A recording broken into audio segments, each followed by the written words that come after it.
జామాయిల తోట.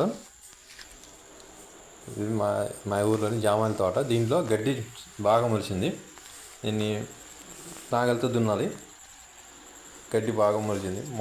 గడ్డి కలుపు మొక్క. దాన్ని తీసేస్తే మంచిగా అది జామాయిల మొక్క. జామాయిల మొక్క ఎర్రగా చూసారా, అయ్యే జామాయిలు.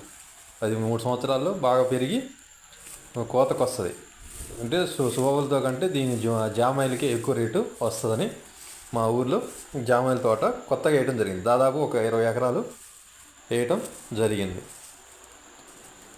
జామాయిల వల్ల ఎక్కువ లాభం ఉంటుందని రైతులు నమ్మి మిర్చి కన్నా, మిర్చికి పండినా కానీ మిర్చి పండుతుంది, కానీ రేటు ఉండలేదు, సరైన ధర ఉండలేదు. కాబట్టి ప్రతి ఒక్కరూ ఇంక జామాయిలు తోట వేయటం జరిగింది.